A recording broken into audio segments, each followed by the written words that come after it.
Well, hello there and welcome back. My name is Stephanie Safarian and you're listening to episode 390 of Sustainable Minimalist, a show about intentional and eco-friendly minimalist listening. All right, everybody, I'm going to just tell you up front, this is a comprehensive episode. On today's show, we are discussing everything you need to know about being a more intentional pet owner. Specifically today, we're talking about dogs and cats. Now, I get an awful lot of messages and emails from all of you asking, what's the best cat litter for my cat? Or can I make my own dog food? Or should I be worrying about PFAS in my dog's food bag, etc., on and on. You name it, I've probably been asked it. On today's very comprehensive episode, I am seeking to answer all these questions and more. Specifically in part one, we have a 3-part show today. In part one, we're talking about pet food for both dogs and cats. Should we make it at home? Can they be vegan? All the things. Then in part two, we're talking about the cat litter. What should we be looking for? What should we be buying? What's most environmentally friendly? And then finally, in part 3, we are seeking to answer the question once and for all. Should our cats be indoor or outdoor cats? So that's what we're doing today. And before we get into it, 2 quick things. Number 1 is I hope your August challenge is going so well. Please follow along with me on Facebook or Instagram, both at Sustainable Minimalist. Things are going so well in my house. My kids are so motivated. They're still working on the trash. They have a lot of trash, which says a lot about the state of my house at the moment, but everything's going really well here, and I hope it's going the same for you. Housekeeping issue number 2 for today is that next week on the show is back to school week. So 2 episodes all about back to school. On Tuesday's episode, I'm bringing you an interview with an author and a child expert on getting our kids on track and ready to slay the new school year. That's on Tuesday. And then on Thursday's episode, we are tackling the school supplies conundrum, those back to school lists, all this waste. What are we sustainable minimalists to do? That's next Thursday's episode. All right. So pet lovers unite. Let's get into today's topic, which is all about, of course, our furry friends. The number 1 question I receive from you all when it comes to pets has to do with whether we should be transitioning our cats and dogs into plant-based diets. The reason being, because if raising animals for human consumption is so unbelievably detrimental to the planet, what are the implications of doing exactly that, raising animals to make dog and cat food? So the question, can dogs and cats eat vegan diets for sustainability reasons? The short answer is definitely not for cats, and possibly, but you might not want to for dogs. So it's estimated that the carbon emitted from meat consumed by animals was responsible for dumping the equivalent of 64 million tons of carbon dioxide into the air every year. That's the equivalent of driving 13 million cars a year. So if we all fed our pets, our cats and dogs, vegan diets, vegan dog and cat food, we would theoretically be taking 13 million cars off the road. That sounds great, right? Well, according to the American Society for the Prevention of Cruelty to Animals, it is possible to keep dogs healthy on a plant-based diet, but it's very challenging.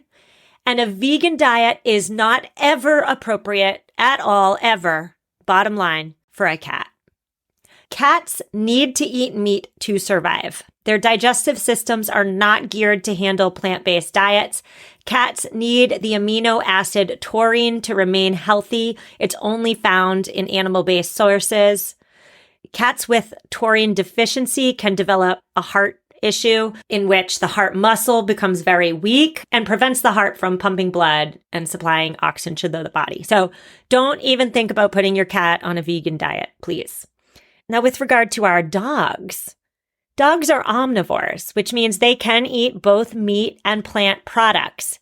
But it is indeed quite difficult to get the balance of essential nutrients right when trying to feed your dog a plant-based diet. If you are attempting this, You must not only get advice from any old veterinarian, it's highly suggested that you get advice from a veterinarian with board certification in veterinary nutrition. Now, there are some vegan pet food diet options that are commercially available. And if you're interested in this topic, you've likely seen them around, right? They're often supported by PETA. The advocates of plant-based diets for dogs often cite this 2022 study. It followed 2,500 dog owners. They filled out surveys on their pets' health. Half of the dogs ate a conventional meat-based diet. A third were fed raw meat, and 13% were on vegan diets. The results of this study, of course, because plant-based advocates are citing it often, the results were that the dogs who ate conventional, normal kibble or food went to the vet more often than the raw meat and the vegan diet-fed dogs, okay? So that's why it's cited by plant-based advocates. However, this study does have limitations that these advocates do not mention, right? They keep it quiet on purpose. The limitations of this study, of course, are it was survey-based. It's not a randomized controlled trial. And even more concerning, in my opinion, as a dog owner, as a dog lover, is that this survey only followed the dogs for 1 year. Dogs live 10 years, 14 years. So what are the long-term effects of such diets on dogs? I'd like to see that research before we're shouting the importance of plant-based dogs from the rooftops. So the short answer to the plant-based pets is definitely no for cats, maybe for dogs, but it's challenging to make sure that they're getting all the nutrients they need. Let's move on to a question I received from Brandy. Brandy asked if PFAS substances in pet food bags. You've likely heard a lot about PFAS lately on this show, in the news, etc. The short answer is indeed yes. Most pet food bags do contain PFAS, but so does so much else, right? So do our Teflon pans and our food packaging. So the packaging that our ultra-processed foods come in also have PFAS in it. So it's everywhere, right? That does not make it okay. In a recent study, the Environmental Working Group, the EWG, checked 11 bags of pet food and found that all of them contained PFAS, including some at extremely high levels. And if you're wondering why PFAS is in these bags, it's to help the bags repel the grease from the food. For cats, the highest levels of PFAS were detected in Meow Mix. The lowest levels were in Blue Buffalo and Rachel Ray Nutrish. So they still had PFAS, but lower levels. For dogs, the highest levels of PFAS were in Kibbles and Bits. The lower levels were found in Purina and Pedigree. Now, this study, it did not check the pet food for PFAS, just the bag. Although based on past research into PFAS, the chemicals do leach from human fast food wrappers, let's say, into the food. So it is likely, we can assume, that the PFAS from the bag does indeed leach into our cat and dog's food. Now, I should say here, no top pet food manufacturer has, as of yet, committed publicly to stop using PFAS in their packaging. Moving on to fresh pet food. I received this question: is packaged fresh pet food, the kind that you would keep refrigerated, healthier for your pet? It's certainly more expensive, but is it healthier? Many fresh pet food brands are marketed as being, quote, human grade, or they say they, quote, don't contain fillers. But neither of those marketing statements means they're better or healthier than traditional pet food. The fillers that are referenced in pet food are grains and carbohydrates like corn, soy, or wheat. These often offer nutritional value to your pet. The veterinary experts, at the end of the day, when seeking to answer this question, all come to the same consensus. And the consensus is this: it depends on the individual animal. There are benefits to traditional kibble. There are benefits to raw food. There are benefits to the refrigerated food.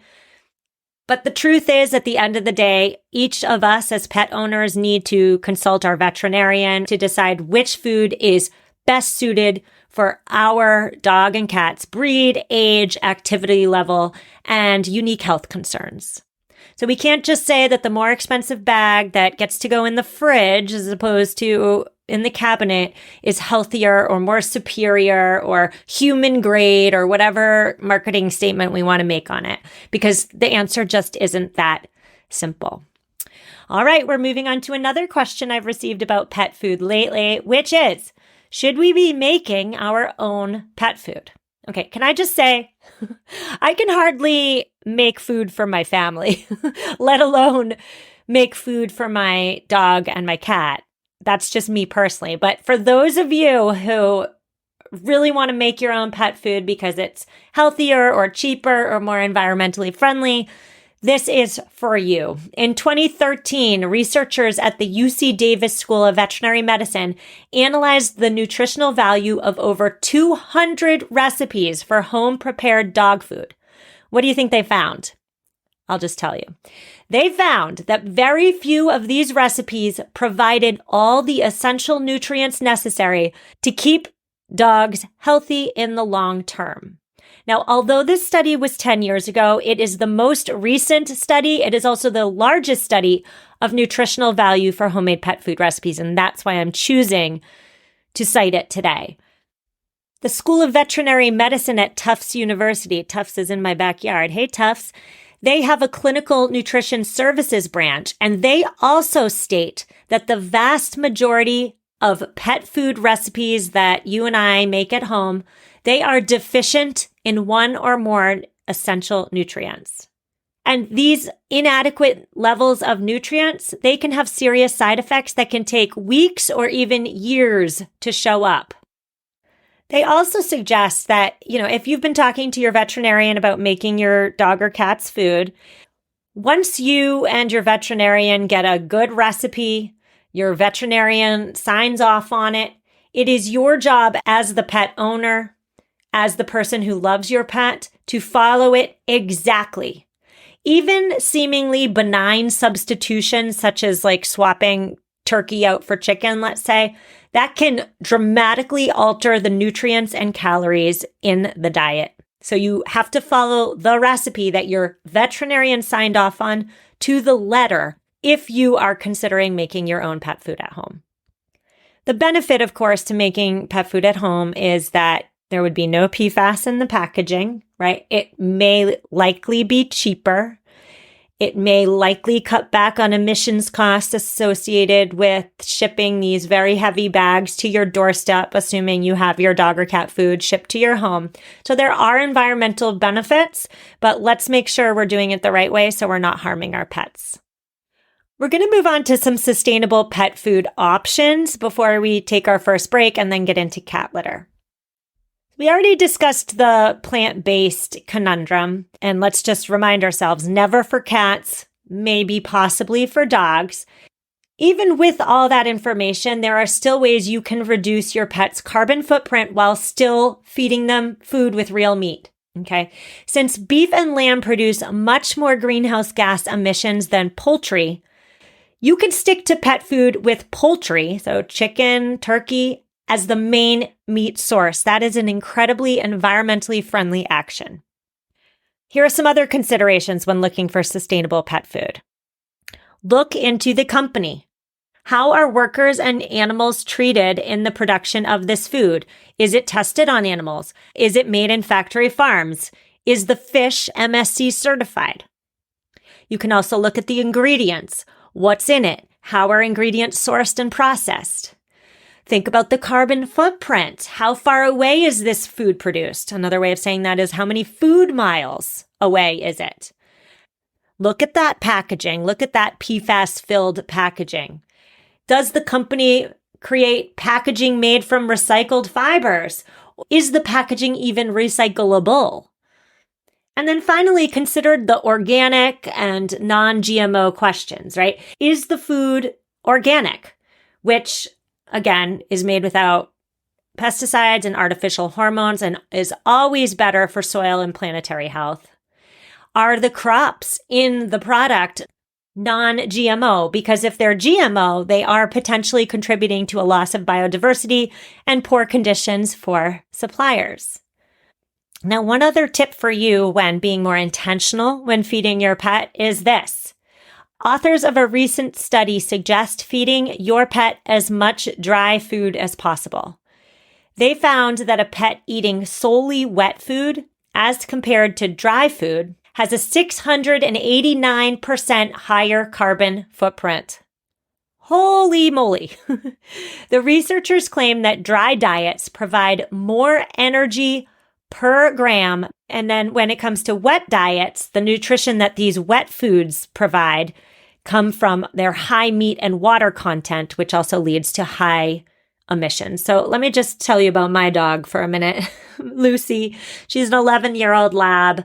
She will eat anything, but she particularly likes her kibble when I put some water in it. So if you have an animal, a cat or a dog who's picky about their food, they need some moisture in it in order to enjoy it, just try it one day.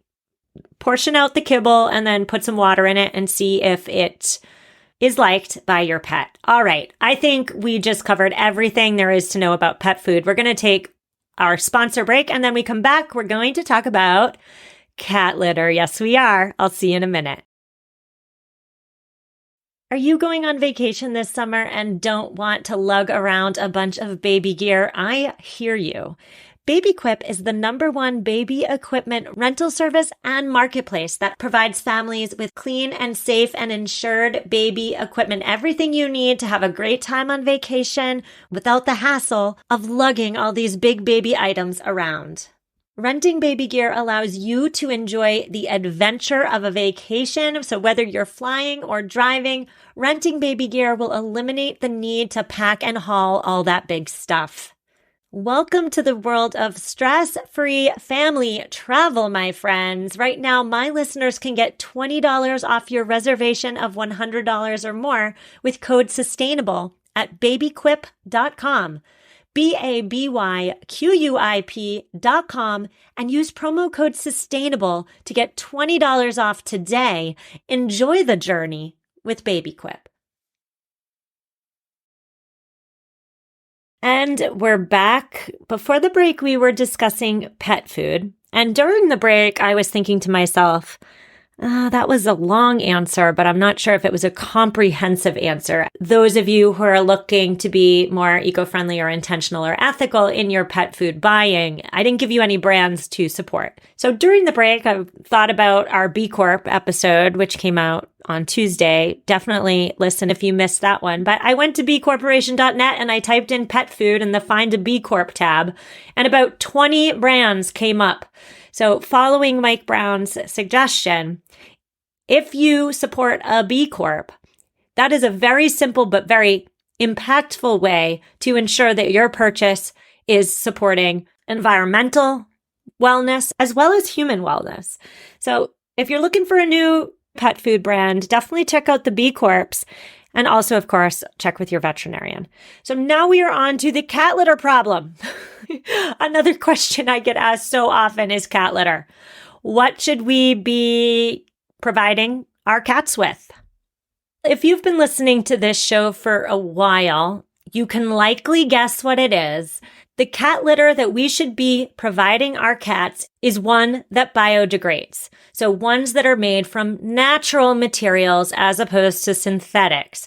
Natural materials being paper, corn, wheat, wood, walnuts, grass. Yes, all those items are available commercially as cat litter.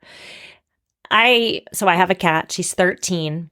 Actually, we had 2 cats. We had 2 kittens way back when, 13 years ago, and we didn't know anything about anything. We just bought the cheapest cat litter on the stores of the supermarket. We brought it home. So the clumpable ones, right? The clay litter, you know what it is. I absolutely hated the smell of it. We were living in a small Boston apartment. The litter box was really close to where we hung out, and I just couldn't stand the smell. So without trying to be eco-friendly at all, we switched to pine, so feline pine. They're little pellets, I guess I would say. And I'm really happy that I did that because The pine, number one, it's a renewable source. It biodegrades. It doesn't smell. And my cat, so one passed away, the existing cat, appears to enjoy it. I do know, and I see a lot in my Buy Nothing group, people giving away this pine cat litter because their cats just revolt and refuse to use it. And so I say all this to say I know that's a significant concern for many cat owners. However, if you're getting a cat, why not just skip the clay litter altogether and go straight to a biodegradable one? All right.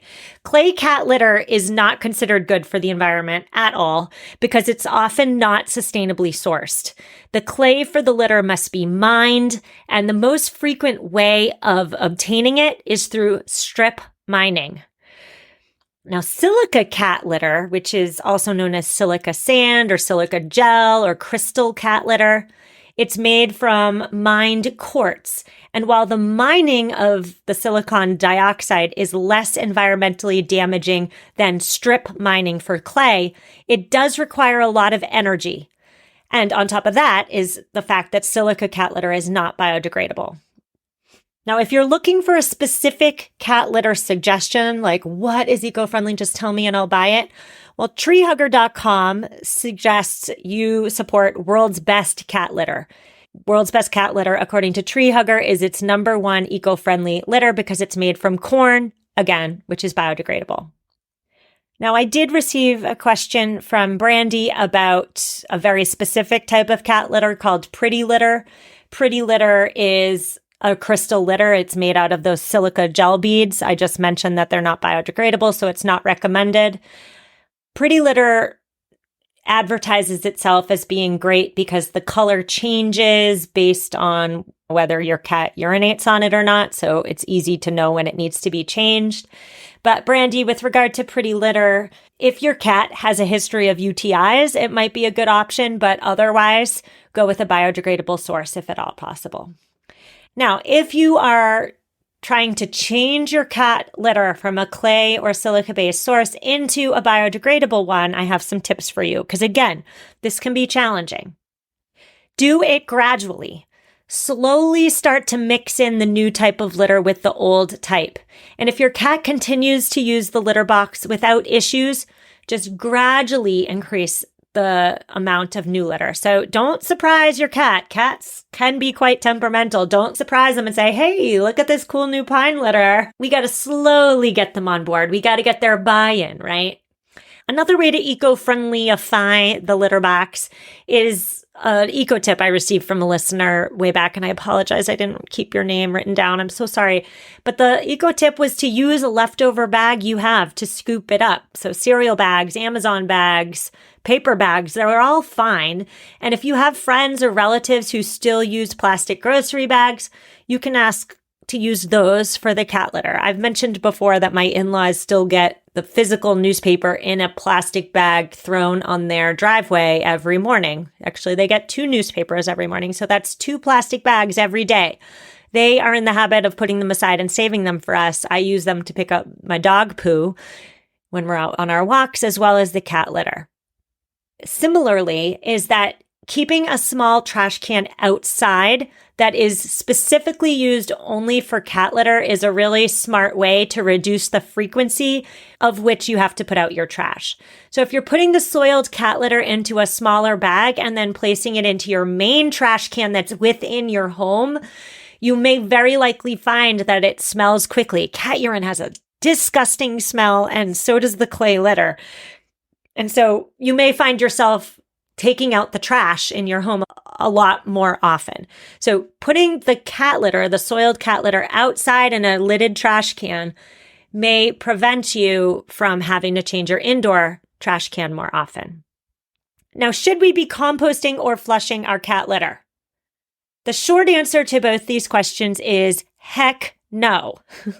For flushing, municipal sewage treatment facilities are not set up to treat pet waste.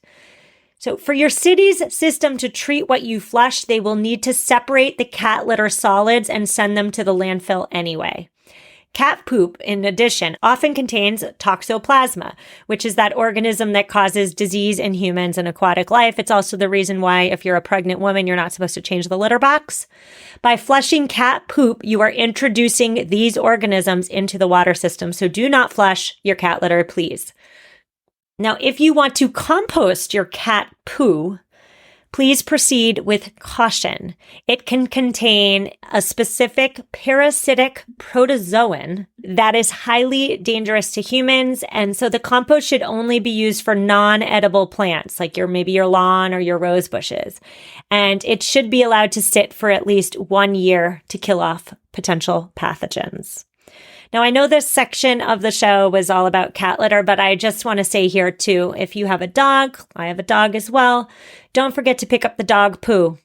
Dog poo is not like cow manure. And the reason is that cows are herbivores. Dogs are omnivores. And so there are, again, parasites and other organisms in our dog poo, and we want to get it out of our neighborhoods, out of the natural environment so other wildlife are not eating it, so that as it rains, these organisms are not drained into waterways. So very simple. Be a responsible dog owner, pick up your dog poo, and thank you so much.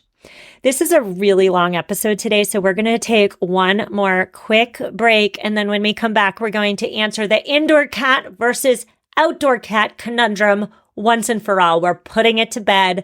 I'll see you in 1 minute. And we're back.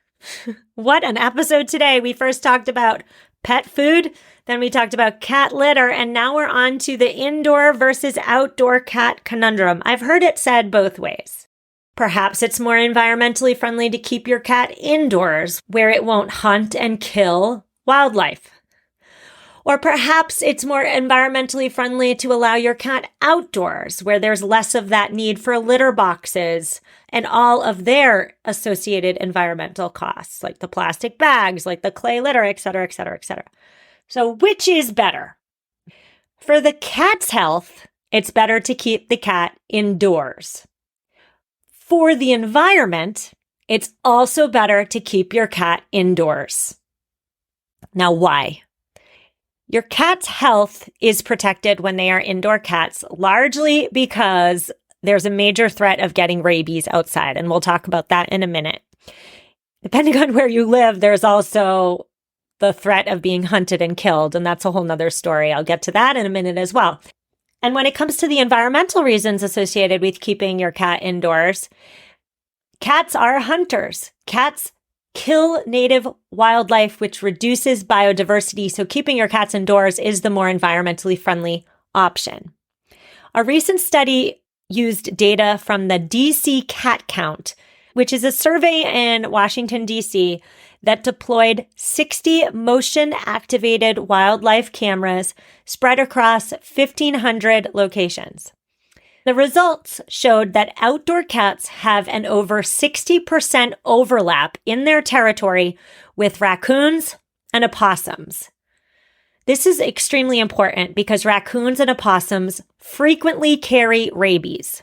The study also demonstrated that outdoor cats share the same spaces and hunt small native wildlife. Gray squirrels, chipmunks, cottontail rabbits, groundhogs, white-footed mice. And by hunting these animals, cats reduce biodiversity and degrade overall ecosystem health. In the US, in case you're wondering, so you might just be thinking, oh, but my cat loves being outside, and oh, one cat, that's not that big of a deal. Who cares? In the United States, it's estimated that free-range domestic cats kill between 1.3 and 4 billion, with a B, billion birds every single year, and between 6 and 22 billion, with a B, mammals every year. So yeah, you may just have one cat who kills something once in a while, but all the free-range cats in the United States alone are killing billions of animals. And when billions of animals are dying prematurely so that our cats can roam outside, that has an environmental cost. Now, of course, you might be thinking to yourself, what about stray cats, feral cats? Yes, they kill an awful lot. They likely kill much more than our domestic cats. If you have homeless cats around you, please try not to feed them. You may think you're doing something nice and you're well-meaning by feeding these stray or feral cats, but when you feed them, you're allowing them to reproduce more quickly and you're contributing to the biodiversity loss problem. Now, when it comes to cat health, again, statistics show that indoor cats live longer and healthier lives than outdoor cats. Now, I should just say, quick little story time. This is such a long episode. Let's make it a little bit longer with a story. I have a cat and she loves to go outside. She's an indoor cat, but anytime a door is slightly open, maybe not shut all the way, she sticks her paw in it, she opens it, and she runs outside. Last month, she got outside. We lost her. We lost her for over 24 hours. And I was certain that she was a goner. We have hawks. We have bald eagles. Somebody in our Facebook group, when she was missing, posted a video that their outdoor camera caught of a bald eagle swooping down, killing a cat, and then standing over the cat until it was safe for the bald eagle to fly away with the cat. And so I say all that to say, and by the way, we did get our cat back. My cat was not the one that was killed by the bald eagle. However, I say all that to say I hear often from my cat-loving friends that their cats are happier when they're outdoors and they want their cats to be happy and it's not right to cage them in the home, etc., etc. But it's quite simple. If you care about your cat, keep them indoors. And if you keep your cat outdoors, I still love you. But the research says keep your cat indoors. Let's just talk about toxoplasmosis one more time before we say goodbye. Free-roaming outdoor cats, their poo contains toxoplasma. So when they are pooing outside, that toxoplasma within the poo can be contracted into wildlife and humans. One more reason to keep your cats indoors. When they're indoors, they're pooing in one place, and the poo with the potential toxoplasma can be disposed of properly by you, the intentional and responsible cat owner. So what an episode today. I hope I answered all your pet-related questions. Show notes at mamaminimalist.com/390. Next week on the show is, again, back to school week. Tuesday interview, Thursday school supplies, drill down. I will see you then. If you have any specific questions for back to school week, please send them over and I'll do my absolute best to address them. Hope your challenge, hope your August decluttering challenge is going well. Don't forget to tag me on social media. I want to see what you're decluttering. See you next week and take care.